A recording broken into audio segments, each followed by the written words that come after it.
Good afternoon, listeners. This is Jim the Keys Bartender coming to you from the Florida Keys. How are you today? A post St. Patrick's Day briefing, I guess. It was a beautiful day here in the Keys. I hope it was beautiful where you are. The title of this show is Overly Confident. And I guess that could apply to me. And maybe it does. But, you know, it's funny that I would say it. Now, we'll address that a little later. But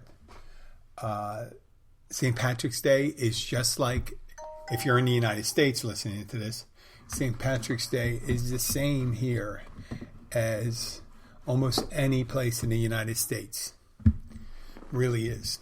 You know, a bunch of people go out, eat corned beef and cabbage. Things, you know, corned beef and cabbage, shepherd's pie. People say, this is great food. I love this. I wish I could have this every day. And I say to them, listen, if it was great food that you'd love to eat every day, we would have it on the menu. Corned beef and cabbage is really easy to prepare. Boiled potatoes, corned beef and cabbage, shepherd's pie. Shepherd's pie is easy to prepare ahead of time, but tough to prepare for getting ready.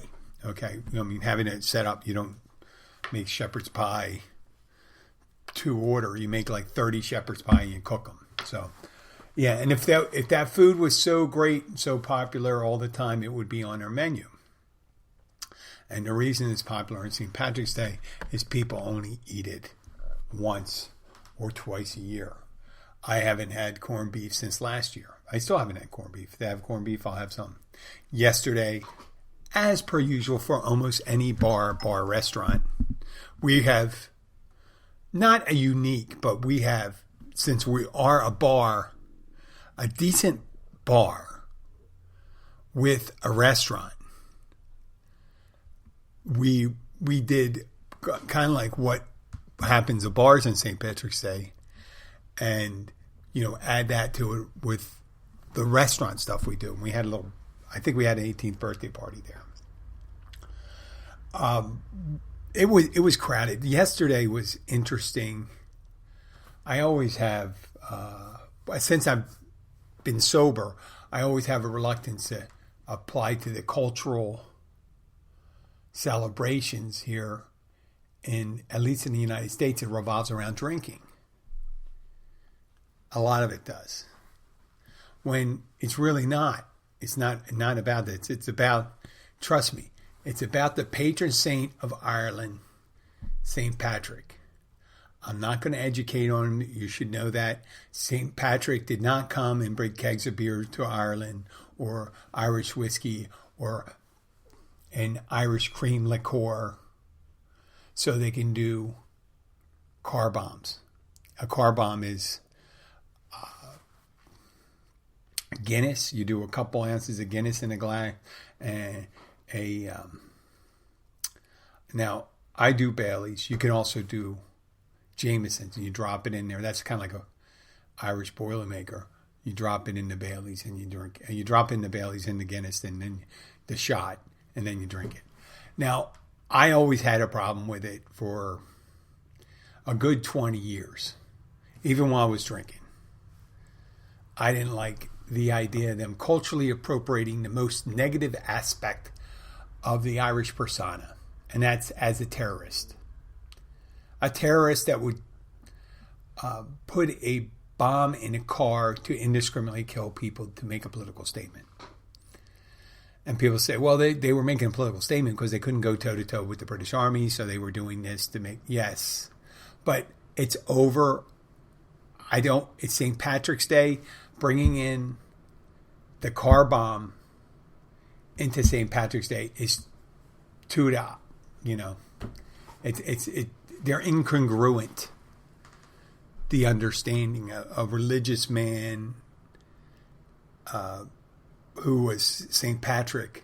It's about the bringing Ireland.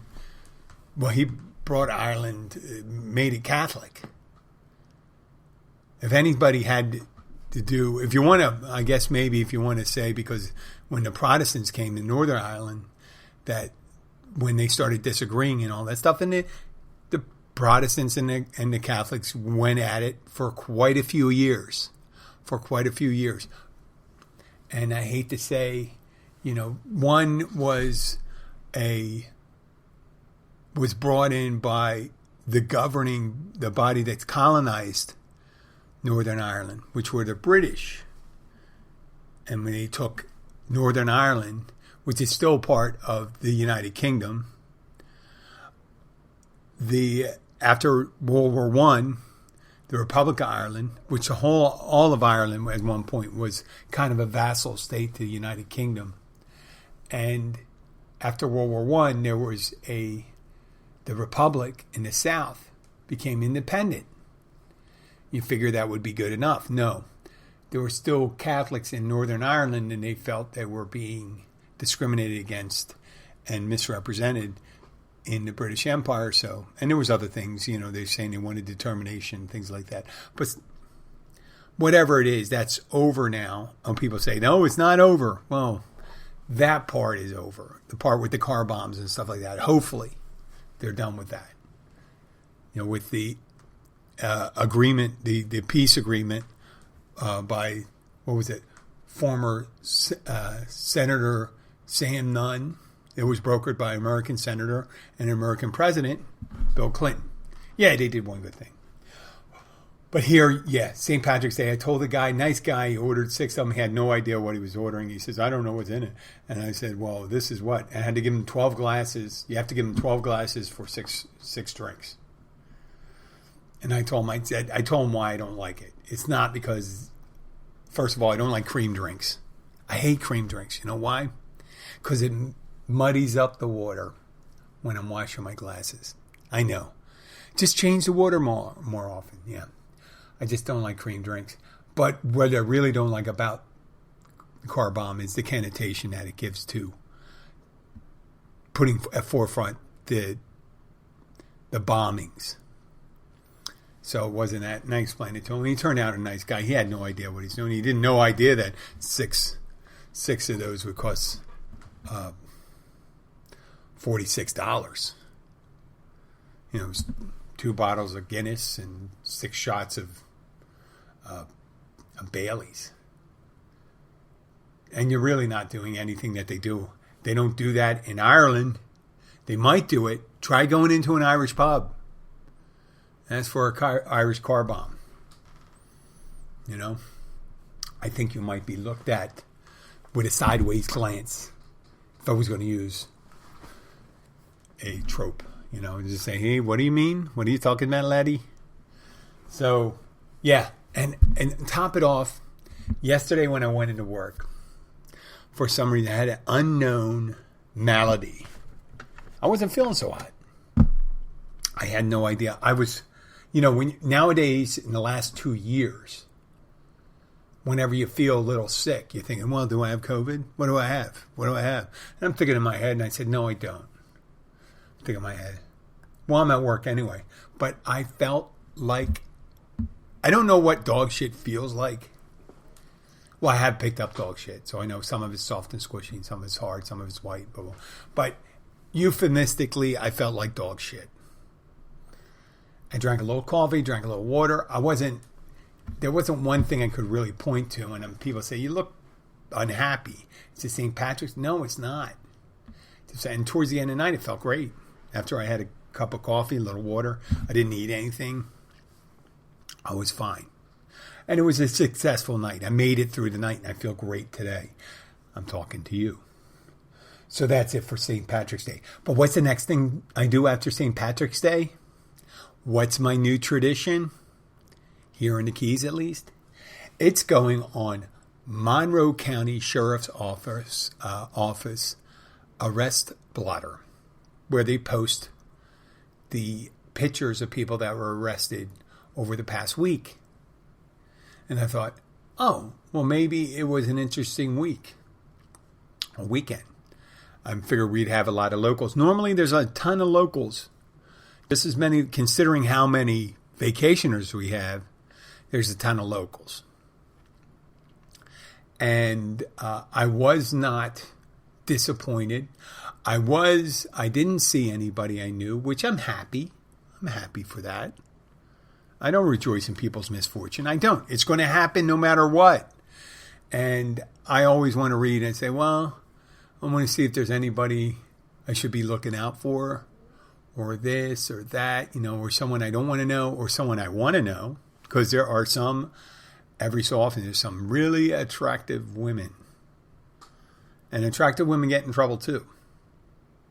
And I always thought, and you heard it on a previous episode, that if, not that I would do it, but there's a lot of older guys down here, my age and older, but with significantly amount of more resources than I have, financial resources.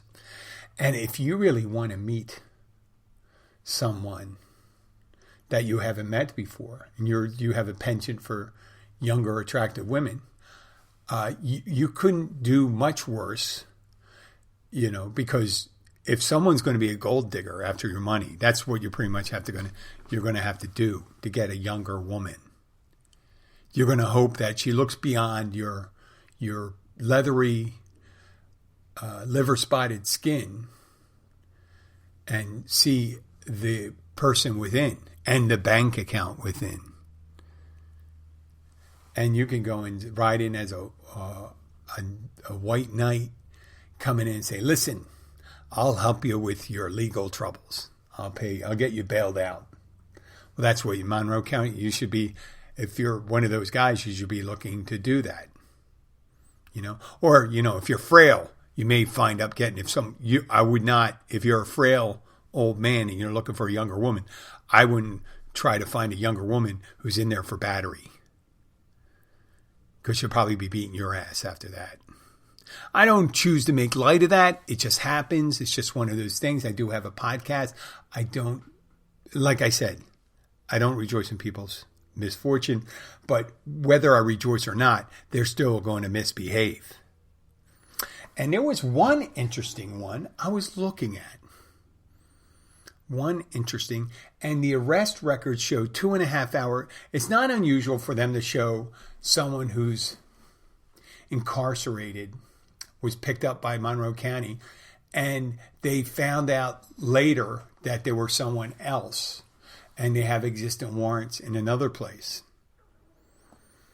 And that's a lot of times you see that. Sometimes they release people really quick, and then they have to go and rearrest them, or sometimes they have them in custody and then they realize they're going to charge them with something else.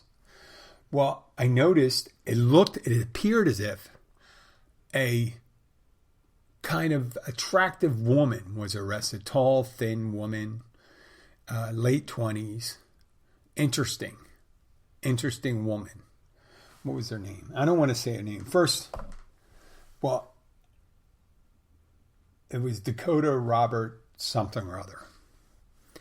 And they were arrested for some drug offenses and things like that. And then I see failure to register as a criminal. Like they had to register if they were coming into Key West. And the two people, and they looked similar. So I looked closer and I looked at this, and it looked like they were held at, they were wearing the same clothes, but they had two different poses. It's interesting. So they took their pictures differently, or two separate pictures under each of the bookings. One was for failure to register and the other was for new crimes that they got picked up for. And they had the same town that they were from, the same address, the same address location, right? But different ages and different names. And I thought for a second, last year, I guess they had some kind of twin thing down in Key West. And I noticed that there were two sets of twins, identical twins that were arrested. They had the same last name, different first names, same cities they were from. So, and the same birth dates, which, there is a possibility you could have two different people from the same town with the same birth date and not be twins, right? And the same, did I say same last name? But I can confidently say these were twins because they looked exactly alike. Well, the same thing happened with this person. And the second name was Ayana. X. The letter X and Ayana. Now, ooh. And then I'm looking at the age, and the age is like 3 years different. So they're not twins. They don't have the same name. But these two women, who I thought were women, are down as males. Both are male. And both have the kind of black plug earring on their, I think, their one ear. I'll say their left ear. I had to say left because I got to remember it that way. But, there was a side profile on one. I said, holy shit. If I was younger, I may have ended up talking to this person. When I say talking, I may have, this person went in and I said, that's interesting. So I wonder, the first name they had was Dakota Robert somehow. And the second name was the Ayana. I guess that went back. That's the name, well, the first name. I guess that was the first, the X. They tried, it looks like they tried it sounds like a superhero or super villain name. I said that's pretty awesome. Pretty awesome. And it turned out it's a dude. I hope it's not like if it's a dude transitioning a woman or a woman transitioning into a dude. I'm not against any of that. I would like to know. I'm glad I don't recall, that's probably the better thing. I don't recall ever having a run-in with someone who I thought was a woman who was a man. And it's an easy one. My father, he told me about this movie. It came out, how did the movie? It was almost 30 years ago. And Stephen Ray was in it. And Forrest Whitaker. Oh, The Crying Game. The Crying Game. And in this movie, Forrest Whitaker is a British soldier who's kidnapped by the IRA. Oh, well, it's kind of poignant, huh? He's kidnapped by the IRA.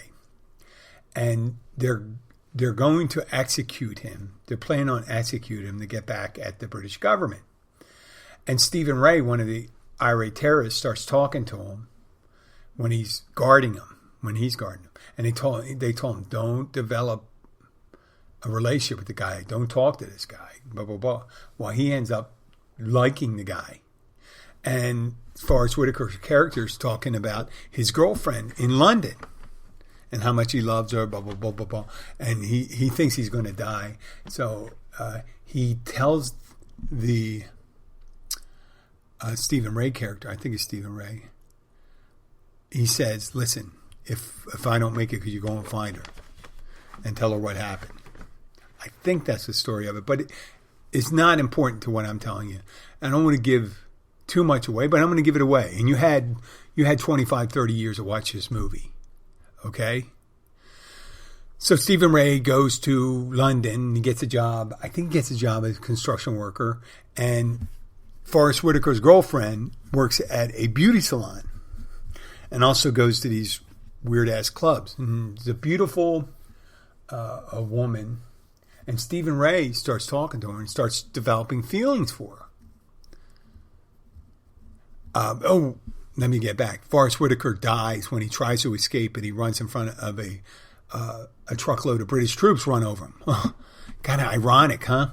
So they have to split up because now they know where these guys are. So Stephen Ray goes to London. He goes to the salon, meets the girl, blah, blah, blah, and he starts hanging out with her, starts getting close, blah, blah, blah, and love, and, falls in affection with her. And while they were having, and he's Irish, he's oblivious, and there's signals that this girl isn't what she says she is. And in part of it, he starts kissing her and starts kissing down the front. And she doesn't have much upstairs. When I say upstairs, does that smart, but doesn't, isn't big breasted. So he's working on way down the belly and all that stuff. And he comes to the waist, a little below the waist. And there's a little more equipment than he expected right there. And he just flips out, starts puking. I think he starts puking. He just gets really shocked by it. Which, it was one of the most true depictions of someone that was under it. And it turns out he tries to, he comes to grips with it in the end. Not that at that very time, but later on in the movie he comes, not too much later because the movie doesn't go on much longer than that, but he ends up coming to grips with his feelings. So that kind of it brought that idea back to me, that on St. Patrick's Day, ex-Ayana was arrested. And I wondered if the person got in trouble because they're looking at this. And this, by the picture, this person may not be trying to be a woman, just has long hair, worn in in a hippie style, but he just depends to be, but it did Dakota and ex-Ayana sounds like they may want to pretend they're someone else. But that was the Ukrainian. But, while I was talking, it's a rough segue, but I was talking to my father on the phone. And whenever, I don't want to say what he said, but whenever I run into a person who's absolutely certain they know, and I guess I'm overly confident that way too, absolutely certain about the things I know. But I think what I've learned through years of experience was not everything I know is exactly right. And I've been wrong many times. Okay? But there's people out there that are absolutely certain, and they're no smarter than I am, that they know what's going to happen when they die. They know exactly what happened when they die. I don't know what's going to happen when I die. I'm not exactly sure. I can't answer it. Now, the people that do use this little clause, and the clause is called faith. And faith is believing without any tangible proof. Where science, you have proof. Or you can recreate. The scientific method is, you can do all this research and all that stuff. And then you can create experiments and you can replicate an occurrence. And it happens under the right conditions, under the same conditions should happen all the time. All the time the same way. And that's proof. So we know if you take a match and you light a match and there's oxygen present, the match will burn. But we know when you take that match and you put it, let's say you can prop it up, put it under a glass, and the glass is there's no air coming in. Every time you do that, or a candle, let's say a candle, eventually the candle will go out.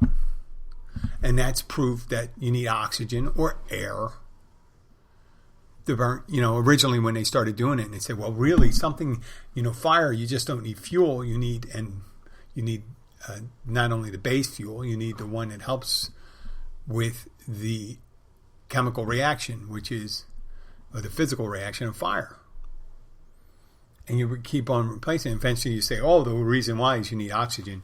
You need oxygen, a combustible gas, to be able to keep the fire going. Now, let's go with these guys who are terrorists. And I'll stay away from the St. Patrick's Day theme and go with the Muslim terrorists, right? And with that meme of 72 virgins. Now, where they came up with 72... Why 72? It's like some guy who pretended to be a terrorist cleric said, well, why should I blow myself up? and I'm going to go into heaven, but I got to blow myself up. I mean, you're not going to blow. Well, when you blow yourself up, you're greeted by 72 virgins, and you get to have sex. You get to fuck them all the time for eternity. Now, I may be, the only person who has this, but eternity is forever. Forever. Life, if you're lucky, goes 90, even really lucky, 100 years. And those last 10 years, you're usually not doing a lot of fucking and stuff like that. But eternity is billions and billions of years if you believe in numbers. Some people don't believe in numbers. They think, existence was 6,000 years and that's their numbers. And they say, whatever. So let's go for 6,000 years then. If that's forever for you. But I'm telling you, forever is infinite amount of 6,000 years. Yeah, there's multiples of that. Now, in my lifetime, if someone said, in your lifetime, you get to have 72 women, I go, okay, I'll be all right. I mean, because and I'm not going to go over the numbers of the women I've been with and stuff like that. And, okay, well, I mean, maybe I choose a little better, right? And stuff like that. Not the one I have now. The one I get is the best. No, but if you're one of these young guys, you're going to blow yourself up and you're going to get 72 virgins. Now, in 72,000 years, you would have cumulatively spent 1,000 years with each of those persons, right? And there's 72 of them. Yeah. So what? Well, I'm just saying they should have came up with and said, you know what? Every day you get a different virgin for eternity. That would have been the one. Every day you can, in Mormons, extreme Mormons thing, when you die, you go to your planet. You go to a planet where you become kind of like the father of the planet and everyone's your subjects. And you obviously get the multiple wives again too. So everyone has a version of that. Like you were going to get luckier in death than you were in life. So, but you got to do this real difficult thing. And we can't prove that it happens afterwards. I mean, it's the biggest con in the world. The biggest con in the world when someone says, listen, we need you to sacrifice yourself. But when you're dead, you're going to get so much. Imagine the lottery saying that. Say, listen, you're not going to, you can buy this lottery ticket. You're not going to win anything while you're alive. But when you're dead, I can guarantee you're going to get billions and billions of dollars. Would you buy that lottery ticket? Would you? No, you wouldn't buy it. You say, well, I'm going to find out. No one buys a lottery ticket for something a year away. They do bet on things a year away by buying stocks and things like that. Some people play the long game, but the way the lottery works is a lot of people have to believe it, and most people are short-termed in their thinking. They think, what do I need next week? So when you come out and say, well, I know this for certain because it's written in this book, and I got this book, and I can just grab a book right here. I say, I do a lot of writing myself, and I write in books. And let's see what I wrote here. Oh, well, that's interesting. No, I'm not going to read that one. That's not personal. It was more business stuff. This is blow up the bridge. How do we get food and water? This is established and fall, even though offending individuals just arrived by boat. Overwhelming response is it's the fault of the outsiders. According to Tourism Today, in 2016, 54% of the key workforce is involved in tourism, $2.7 billion. Okay, now that is my holy book. That's my holy book. How do you know? It was inspired by God, and I wrote it down. And I'm certain of it. And if you don't listen to me, you're going to be condemned for eternity. You're not going to be favored. Sounds ridiculous, doesn't it? And you're going to go and say, well, listen, what if I told you that book that I've just read from? That's what I wrote. So 1,000 years from now, if someone were going to keep this book and it's going to stay in circulation as the religious text for my religion, it will have been revised and translated hundreds of times. And excerpts would have been added and taken in. And after 1,000 years, you may not even understand it. But people are so confident. So confident. They say, well, listen, I have a personal relationship with my higher power. And I'll ask him, is that higher power in charge of everyone in the universe? And they go, well, what do you mean everyone in the universe? Well, everyone on the planet then. 7.5 billion people. And they'll go, yes. And then they'll say, well, how many believe? Maybe 10% believe the way you believe? Maybe even less? 700 million? 200 million? 100 million? 10 million? Let's go with a round number that 10,000. Let's say 10,000 people believe exactly what you believe, which is maybe size of a decent size burgeoning cult. All right? Now, play a little thought experiment with me. You come from a family, let's say a big family, like the Dugars or something like that. And you know how some of them came fucked up? They came fucked up. And you have like 20 kids.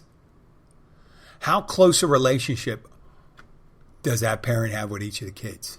Now, let's say if there was 100 kids.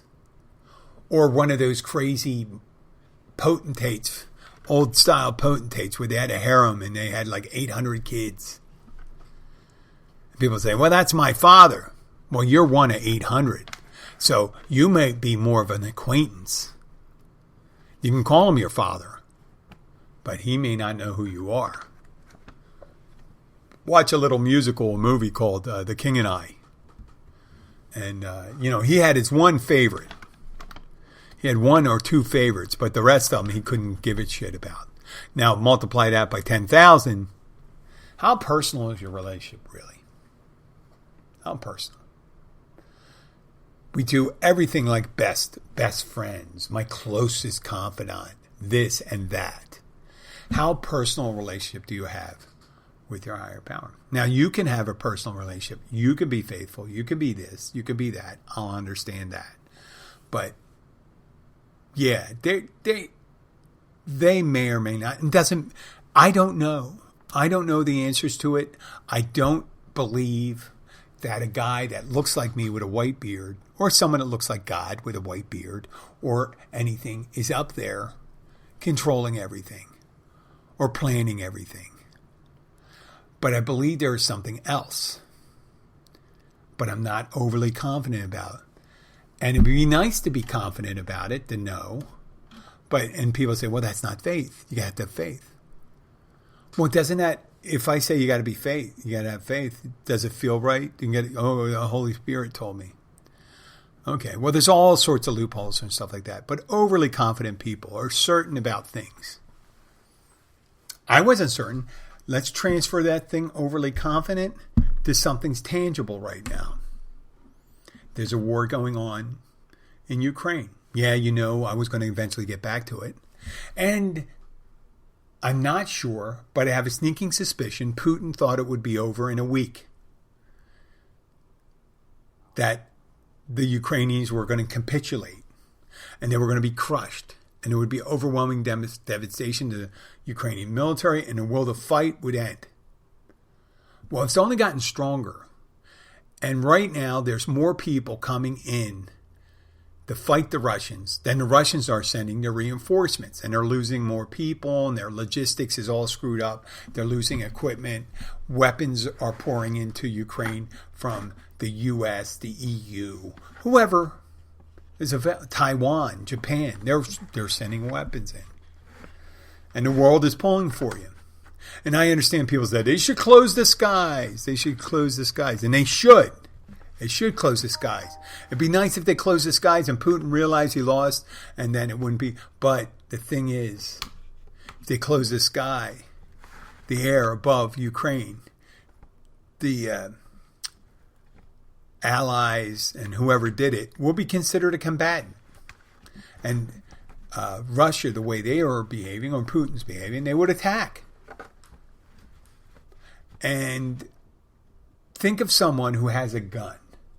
They bring a gun to a fight, right? And let's say you're big. You're big, strong, powerful, a good fighter, and you're fighting someone who's big and strong, not necessarily as big as you, not necessarily experienced fighter as you, but they don't have a gun. But you're fist fight. The bigger person with the gun attacks this smaller, weaker person without a gun. And it's fighting to a draw, fighting to the draw, fighting to a draw. Then all of a sudden, they're holding off, the little person's holding off, but they're accumulating damage. And then finally, somebody says, well, this is wrong with that big guy. So you come in and you try to, help out the little guy. And the big guy with the gun says, well, I'm going to shoot everyone. Let that sink in. I'm going to shoot everyone. If I'm going to lose, it's not fair, and I'm saving the world. Because you told your lie so many times you believe it. That's Putin right now. He's got a gun that's nuclear weapons. In a straight up fight, if we knew there was going to be anything, and we knew that it would just be engagements by, conventional weapons, no chemical weapons and things like that, then yeah, maybe that would, but they just don't trust him. And they don't want to put him in that position. They're not trying to be considerate. They're being considerate of his mental illness. And we know that the Ukraine is right now, well, at least this is what I believe, and I believed it from the beginning, that he wasn't sure. He didn't know what he was getting into. And he didn't know what it was like for people to fight people in their own homes, on home turf. A big country on its home turf. This is not Crimea. This is not Donetsk. This is not Luhansk. And the world wasn't arrayed against you, and you didn't have resupplying and people coming in to help fight them. And now you're stuck. Now this is going to be the problem from now on. The problem, well, other than the problem is that they're attacking civilians and stuff like that. But I just want to say, if you want to help out the Ukraine to save the children, there's a whole bunch of, there's Doctors Without Borders.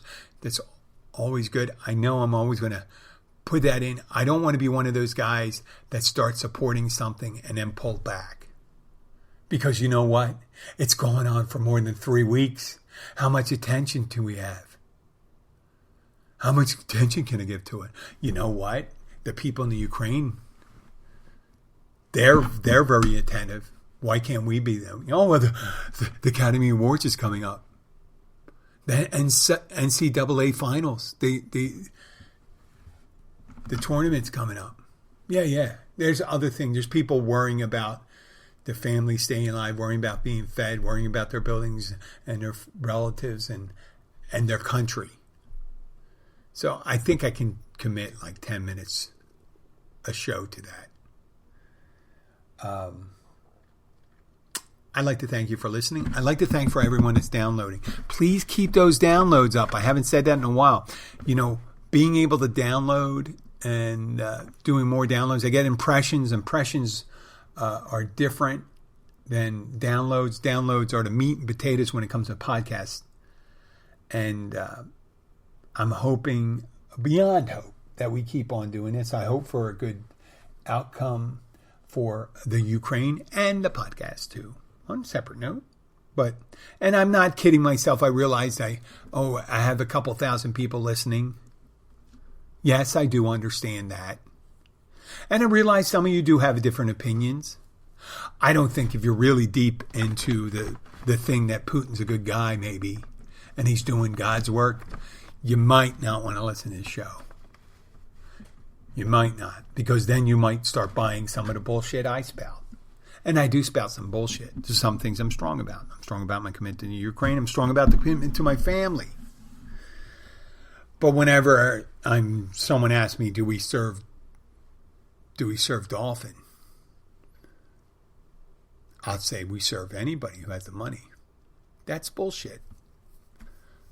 If a Dolphin came in, we would not serve the Dolphin. We would just call the newspaper or someone. Say, you got to see this. I think this is a joke. And I'm waiting for the punchline. Thank you very much. Have a great weekend. I don't think I'm going to do another show. It's only 2 episodes this week, but I'll be back next week. And I have more time. I'll have a couple episodes. And take care.